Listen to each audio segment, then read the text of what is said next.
اب حقیقی شیخ کون ہے؟ اعلی حضرت علیہ رحمہ آپ نے 4 شرائط لگائی ہیں۔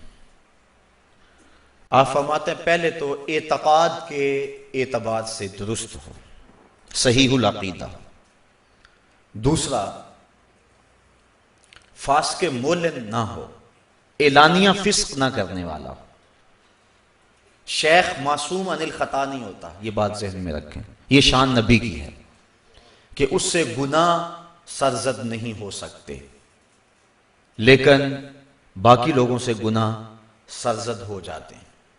لیکن گناہ اگر کبھی سرزد ہو جائے تو فوراً توبہ کے پانی سے اپنے دل کی تختی کو صاف کرے، عادی گناہ گار نہ ہو، فاسق مولن اعلانیہ فسق کرنے والا نہ ہو، کیونکہ مرید نے شیخ کی اتباع میں زندگی گزارنی ہوتی ہے۔ حضرت شیخ مجدد علیہ رحمہ فرماتے ہیں مرید فقہ شیخ کے عمل سے سیکھے، تو اگر وہ فاسق مولن ہوگا تو مرید وہ سیکھ جائے گا، لہذا اعلانیہ فسق اس کے اندر نہ ہو۔ اور تیسری خوبی یہ ہے کہ وہ جاہل نہ ہو، عالم ہو، اور عالم کی تشریح یہ کی ہے کہ بقدر ضرورت مسائل شریعہ کو عربی کتب سے نکال کر کے اس کو پڑھنے کی اور اس کو سمجھنے کی استطاعت رکھتا ہو۔ بعض اوقات اردو کتب سے بھی بات نہیں چلتی۔ ایک بار ایسا ہوا کہ ہمارے وہاں ایک شخص ٹانگوں سے معذور تھا، اس وقت کے ایک بڑے معتبر شخص سے جو کہ پورا عالم نہیں تھا، اس سے لوگ مسئلہ پوچھنے گئے۔ اس نے کہا کہ اس معذور کے پیچھے نماز نہیں ہوتی، اور اس نے کتابیں نکالی، بہار شریعت اور دیگر، دیکھو لکھا ہے کہ معذور کے پیچھے جو ہے وہ نماز نہیں ہوتی۔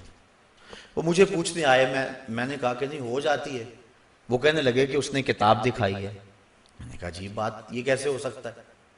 وہ جا کے اس سے کتاب لے آئے، اور وہ بڑا خوش تھا کہ وہ انہوں نے غلط کہہ دیا اور میں سچ بتا رہا ہوں اور لکھا ہوا ہے۔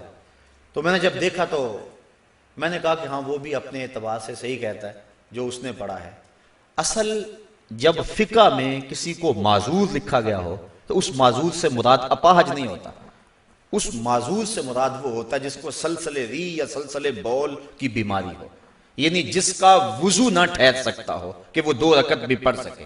اب اس کے لیے حکم شرعی یہ ہے کہ وہ نماز کا جب وقت شروع ہو تو وضو کر لے، پھر دوسری نماز کے وقت تک اس وجہ سے اس کا وضو نہیں ٹوٹے گا، اور کوئی وجہ ہوگی تو وضو ٹوٹے گا۔ تو اب وہ طہارت میں تو ہے لیکن اس کی طہارت کامل نہیں ہے، تو نمازیوں کی طہارت کامل ہے جو پیچھے ہے، تو اس ناقص طہارت والے کے پیچھے کامل طہارت والوں کی نماز نہیں ہوگی، تو اس شخص کو شریعت میں معذور کہتے ہیں۔ تو اس نے اپاہج کو معذور سمجھ لیا، تو اس لیے اعلیٰ حضرت فرماتے ہیں کہ وہ عربی کتب سے استفادہ کرنے کی صلاحیت رکھتا ہو اور مسائل شریعہ کو وہ دیکھ سکتا ہو۔ اور چوتھی شرط یہ ہے کہ اس کا سلسلہ طریقت بغیر کسی انقطاع کے جناب رسالت مآب صلی اللہ علیہ وسلم تک پہنچتا ہو، وہ واسطے ان کے اندر کوئی فرق نہ ہو، حضور تک اس کا سلسلہ متصل ہو، تو وہ اس قابل ہے کہ اس شخص کے ہاتھوں میں ہاتھ دے کر بیعت کی جائے۔ بعض علماء نے یہ شرط بھی 5ویں لگوائی ہے کہ کسی شیخ کامل کی صحبت میں بیٹھ کر اس نے علم طریقت حاصل کیا ہو، چونکہ شیخ کی صحبت میں بیٹھ کر جو کچھ حاصل ہوتا ہے وہ دور رہ کر حاصل نہیں ہوتا ہے۔ اور حضرت جنید بغدادی رضی اللہ تعالی عنہ نے یہ بھی شرط لگائی ہے کہ وہ محدث ہو،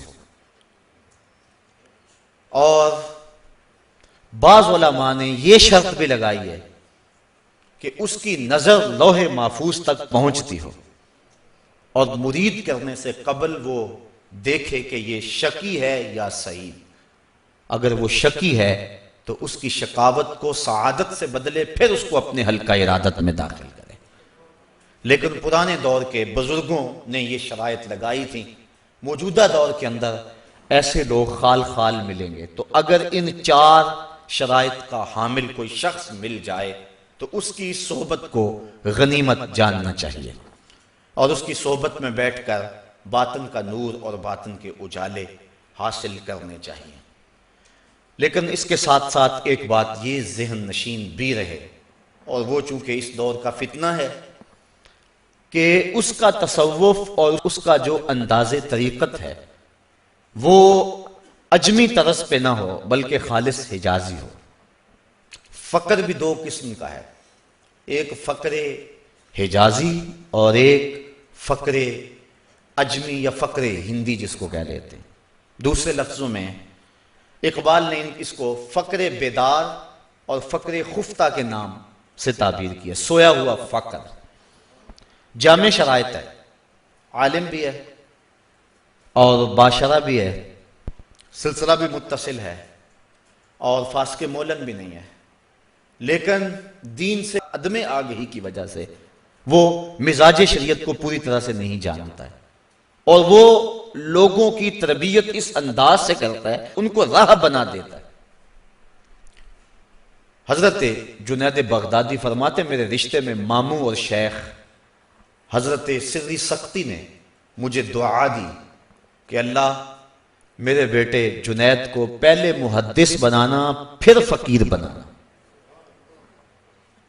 اگر کوئی پہلے فقیر ہے اور پھر محدث ہے تو اس کی نفی کی، کہا ایسے نہ ہو کہ پہلے فقر ہو اور پھر اس کے بعد جو ہے وہ علم آئے، کہا پہلے علم دینا، پہلے اس کو محدث بنانا اور اس کے بعد اس کو فقر کی دولت عطا کرنا، چونکہ اس کا فقر جو ہے وہ شریعت کے بالکل تابع ہوگا۔